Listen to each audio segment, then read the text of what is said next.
사람들은 종종 이렇게 말한다. 공부에는 다 때가 있는 법이야. 학교 다닐 때 더 열심히 공부할 걸. 30에 공부하려니 머리가 안 돌아간다. 안녕하세요, 예송입니다. 제가 이 영상을 얼마나 찍고 싶었는지 몰라요.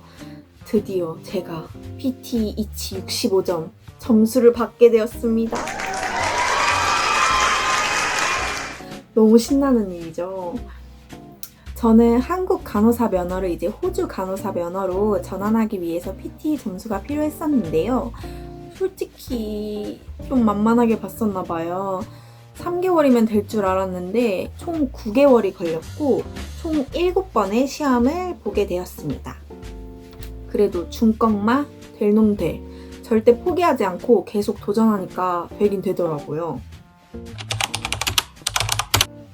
제가 PT 시험을 선택하게 된 이유는 원래는 IELTS를 할까 고민을 좀 했었는데 제 성격상 사람이랑 1대1로 대화를 하고 시험을 보게 되면 진짜 무조건 걱정하고 떨고 막 긴장하고 실력 발휘를 준비한 만큼 못할 거라고 생각을 했어요. 그리고 PT를 주변에 먼저 해서 점수를 받으신 분들이 계셨는데 그분들이 다들 PT? 할만해 이러시는 거예요. 그러길래 이제 저도 겁없이 PT로 결정을 하게 되었습니다. 사실은 PT가 어떤 시험인지도 모르고 뭐 어떤 유형이 있는지 막 이런 거 자세하게 전혀 알지 못하는 상태로 저는 일단 시작을 했었어요. 제가 어떻게 공부했는지 설명드리기에 앞서 제 기본 영어 실력이 어떤지 먼저 말씀을 드리도록 하겠습니다. 스피킹은 어렸을 때부터 영어 비디오 보고 이제 책 읽고 하면서 공부했던 덕분에 발음하거나 연음 이런 거에 대해서는 어려운 점이 딱히 없었습니다. 그리고 원어민이랑 스몰톡 하는 거에 대해서는 부담 없이 하지만 이제 내용이 좀 딥해진다 하면은 좀 도망가고 싶은 그 정도의 실력이었고 호주 워홀 작년에 이제 호주 워홀 시절에서 마트 은행에서 업무 보는 거 그다음에 어디 전화해서 문의해야 되는 거 요 정도는 잘 하지는 못하더라도 어떻게든 말할 수 있는 그 정도의 실력이었습니다. 그리고 이제 다음으로 라이팅 파트에서는 그냥 자신감이 없었어요. 한두 문장 영어로 일기 쓰기 이 정도는 할 수 있는데 사실 영어 단어나 영어 공부 자체를 성인되고 많이 안 했어가지고 영어 단어의 수준이 그렇게 높은 수준은 아니어가지고요. 라이팅은 그냥 실력이 없었다고 생각하시면 될 것 같습니다.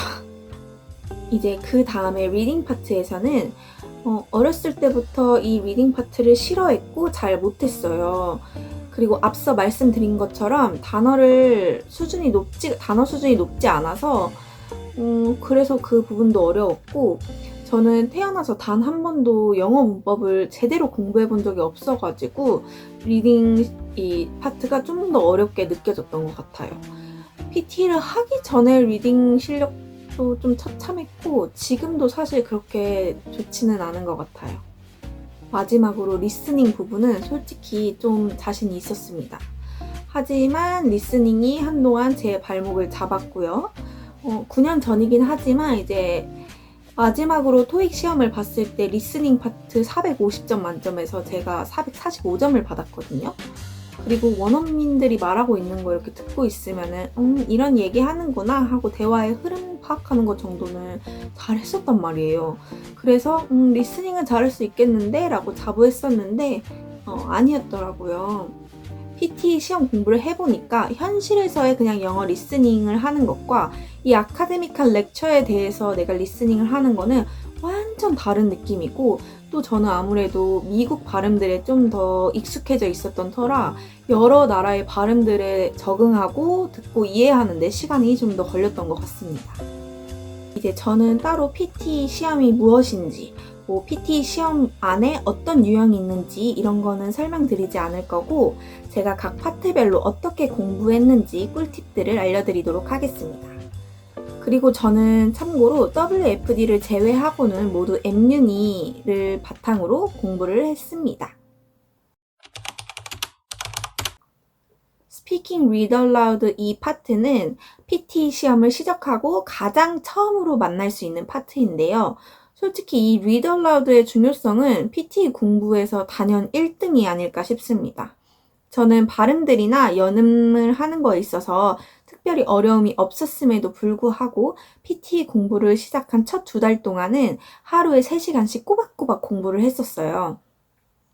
먼저 많은 문제를 풀기보다는 적은 연습 문제를 많이 반복하는 형태로 공부를 했었는데 앱유니에 보면 쉐도잉 그 연습을 할 수 있는 기능이 있어요. 이 쉐도잉 연습 기능을 많이 이용했고 처음에 속도를 좀 줄여서 천천히 연습하다가 이 속도가 내 입에 붙을 때 속도를 조금씩 올려가는 방법으로 공부를 했습니다. 그리고 언제 연음을 내는지, 언제 끊어서 읽는지, 그 다음에 억양을 어떤 뉘앙스로 하는지 이게 쉐도잉에 나오는 그 사람 똑같이 하려고 정말 계속해서 반복해서 했고 이 사람이 읽고 제가 읽는 게 아니라 그 같이 들으면서 읽는 방법으로 공부를 했습니다. 그리고 연습을 하다 보면 지문에 많이 나오는 단어들이 있고 이 단어들이 꽤 헷갈릴 때가 있어요. 예를 들면 카본 다이옥사이드라는 이 단어에서 익숙한 사람들은 괜찮겠지만 이 단어가 뭔지도 모르는 낯선 사람들 같은 경우에는 카본 다이옥사이드가 아니라 카본 다이옥시드 이렇게 읽을 수도 있단 말이죠. 우리는 원어민이 아니기 때문에 단어가 나왔을 때 이거 무조건 이렇게 읽는 거야. 이렇게 단정 짓고 확 할 수가 없어요. 대신 그 지문에 많이 나오는 단어들은 내가 꼭 연습을 해서 다른 지문에서 나오더라도 이 단어만큼은 확실하게 읽고 넘어갈 수 있는 연습 과정이 꼭 필요한 것 같아요. 요즘에는 Read Aloud에서 한 줄 읽기도 많이 하시는 것 같은데 저는 최대한 Read Aloud에서 점수를 많이 받고 싶어서 한 줄 읽기는 하지 않았고요. 차라리 내가 더 연습을 해서 다 읽어내자 이런 마음으로 공부를 했습니다. 그리고 속도를 올리면 점수가 잘 나온다라는 얘기도 있던데 저는 7번 시험을 보는 동안 단 한 번도 속도를 빠르게 읽은 적이 없어요. 내 혀가 꼬이지 않을 정도의 나만의 페이스로 읽어냈고 시험장에 가서 이제 RA 문제가 나오고 준비하는 시간 한 30초 정도가 주어지거든요. 그 시간에는 그 모든 지문을 굉장히 빠르게 소리내서 크게 다 읽었어요. 그리고 이제 삐 하고 녹음 시간이 주어질 때는 또박또박 제 페이스대로 읽었습니다. 그리고 문장을 읽다가 혹시나 틀릴 수도 있잖아요. 그러면 어떻게 하고 다시 읽는 게 아니라 어쩔 하는 이런 마음으로 그냥 틀린 거 바로 넘어가고 다음 단어로 읽었어요. 틀린 걸 뒤돌아보지 않는 쿨한 마음이 플루언시 점수를 받는 중요한 방법 중 하나인 것 같아요. 앱유니로 공부를 하시다 보면 점수에 집착을 많이 하시던데 저는 앱유니에서 점수보다는 단어에 초록불이 들어오는 걸 집중해서 공부를 했고 이렇게 공부를 하다 보니 자연스럽게 앱유니에 찍히는 점수들이 올라갔습니다. 처음에는 저도 40점에서 50점대 점수를 받았는데 점수 신경 쓰지 않고 앞서 말씀드린 방법대로 꾸준하게 연습을 하다 보니까 어느 순간 무조건 70점에서 80점대가 찍히더라고요. 여러분들도 앱유니 점수에 집중하기보다는 내가 지금 정확하게 발음을 하고 있는지, 정확한 억양을 말하고 있는지, 그 다음 연음 등도 잘 하고 있는지 이런 거에 집중해서 공부하시면 좋을 것 같아요. A new form of random number generator for encryption, created at Linköping University in Sweden, has the potential to make digital information exchange safer, more cost-effective, and environmentally friendly. The researchers involved in the study believe that this innovative technology could open up possibilities for a novel form of quantum communication. 두 번째 파트 Repeat Sentence RS예요. 이 Repeat Sentence도 스피킹 점수랑 리스닝 점수에 진짜 큰 역할을 한단 말이에요. 제가 리스닝 점수가 안 오를 때 이 RS 공부에 집중을 좀 많이 했었어요. 예시 문장 하나로 제가 공부를 했던 방법을 알려드리도록 하겠습니다. 이 문장은 실제로 제가 합격했던 마지막 시험에서 나왔던 문장이에요. 어떤 분들은 보니까 들리는 문장에 앞 글자들을 써놓고 그걸 보고 문장을 말씀하시는 것 같더라고요. 하지만 저는 그거 못해요. 그렇게 하면 나중에 이 예시 문장으로 봤을 때 Anatomy is the study of I, A, E, B, S 이런 식으로 알파벳만 말하다 끝나게 되는 거예요. 그래서 저는 다 들으려고 노력하지 않고 앞에 단어부터 듣는 개수를 늘려나가는 방법으로 공부를 했습니다. 처음에는 뭐 4개부터 시작해서 그 다음에 들을 때는 5개까지 들어보자. 그 다음엔 6개까지 들어보자. 이렇게 했고 사실상 이렇게 하려면 뒤에 듣는 내용들을 포기해야 돼요. 이게 참 쉽지가 않아요. 하지만 우리는 만점을 받으려는 게 아니기 때문에 모든 걸 100% 해내야 한다는 이 마음을 좀 버리셔야 될 것 같아요. 어쨌든 처음에 4개부터 시작해가지고 이제 점점 늘려나가서 7개까지 듣는 연습을 하다 보면 굳이 다 들으려고 노력하지 않아도 어느 순간 내가 이 한 문장을 다 말하게 되는 순간이 와요. 그리고 여전히 4, 5개밖에 듣지 못하는 순간이 올 수도 있고요. 하지만 포기하지 않고 정말 많은 양으로 계속 연습을 해야 하고 저는 나중에 리스닝 점수가 안 올라서 하루에 RS 문장을 그냥 100개씩 외워버렸어요. 듣고 기억하는 것도 중요하지만 내가 알아야지 또 들리니까 100개씩 외워버렸고 또 그렇게 외우다 보면은 제가 깨달은 게 throughout the world, by the end of this week, the assignments should be submitted 뭐 이런 식으로 자주 나오는 그 단락들이 생기더라고요. 그럼 이 부분들은 귀에 계속 들어서 익숙해져 있으니까 굳이 따로 들으려고 노력하지 않아도 그냥 귀에 쏙 들리고 기억을 하게 돼요. 앞뒤에 다른 내용들까지 그럼 추가로 들을 수 있는 여유가 생기더라고요. 그래서 저는 이렇게 단락 나눠서 공부하는 방법도 추천드리고 RS에서는 플루언시도 중요한데 이제 만약 문제에서 by the end of this month 라는 문제가 나왔는데 내가 익숙한 거는 by the end of this week 일 수 있잖아요. 연습을 하다 보면. 근데 뭐 by the end of this week라고 말해버렸다? 여러분 괜찮아요. month 하나 틀린 거잖아요.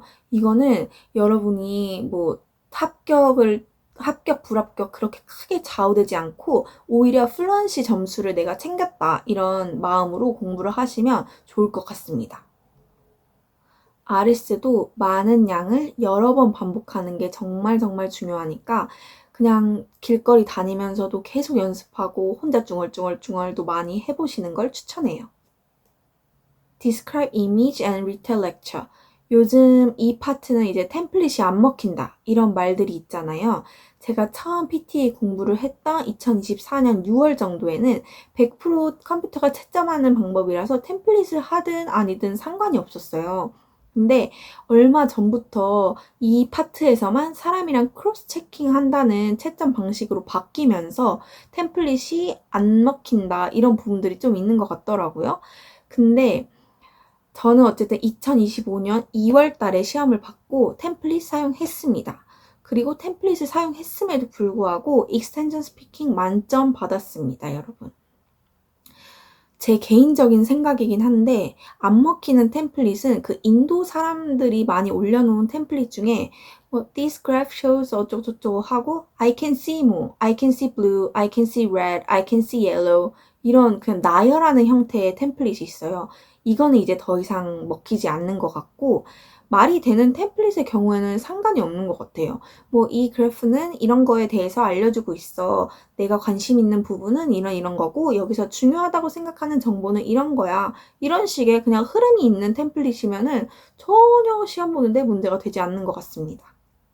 그리고 저는 이 DI랑 리텔 렉처에서는 무조건 플루언시를 챙겨야 된다고 생각을 했고 그래서 템플릿이 진짜 자면서 야 템플릿 말해봐 라고 해도 술술술술 나올 정도로 정말 많이 연습을 했어요.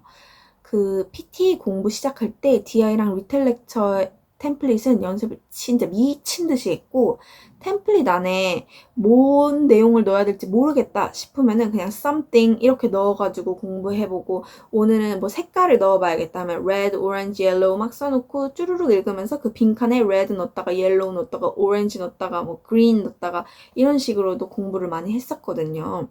흐름이 끊기지 않게 그냥 어떤 단어가 들어가도 원래는 이런 템플릿이야. 원래는 이거야. 라는 느낌으로 그냥 쭉 말하는 연습을 꼭꼭꼭 하셔야 돼요. 이 DI랑 리텔 렉처는 무한 반복과 연습이 정말 다입니다.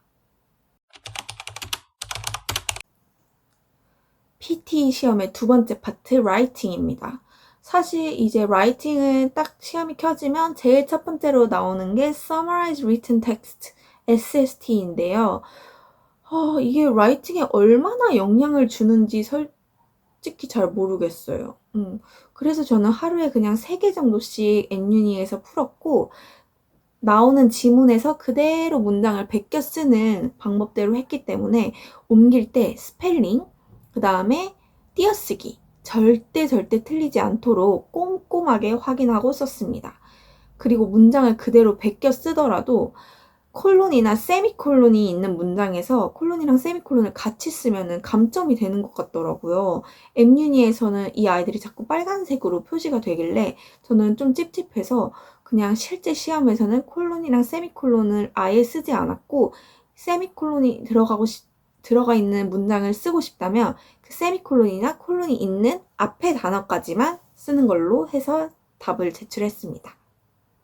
제가 PT 시험이라는 게 뭔지 모를 때 이제 write essay라는 파트를 봤어요. 이걸 보고 나보고 에세이를 쓰라고? 미쳤어? 나 못해. 이런 생각을 했었거든요. 근데 PT의 장점은 뭐다? 바로 템플릿이다. 템플릿이 다 해결해줘요.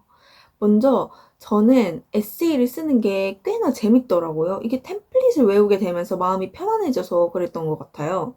그래서 Nuni에 나오는 기출문제를 다 풀었습니다. 사실 템플릿만 외우면 키워드를 넣는 방법들은 다 비슷비슷해요.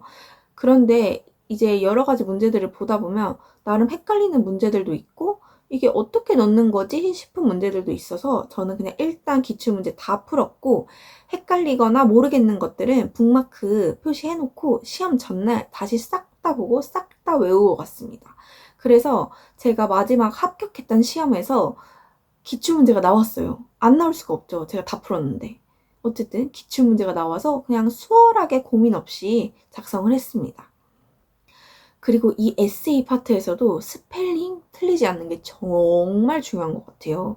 그래서 저는 영어 타자가 굉장히 빠른 편임에도 불구하고 실제 시험장에서는 이렇게 독수리 타법으로 하나하나 알파벳을 치면서 스펠링 오류를 최소화하도록 했고, 그다음 넥스트 버튼 눌러서 이제 다음 문제 풀기 전에 스펠링 틀린 거 없는지, 띄어쓰기 틀린 거 없는지 이런 확인을 2번 이상씩 꼭 했습니다. 어차피 라이팅 시간은 여유로우니까 여러분 무조건 스펠링이랑 띄어쓰기 확인 꼭 하세요. 간단하게 설명을 드리고 싶었는데 제가 또 설명을 하다 보니 말이 주절주절 길어져가지고 영상이 좀 길어질 것 같아서 리딩이랑 그 다음에 리스닝은 다음 편에 들고 오도록 하겠습니다.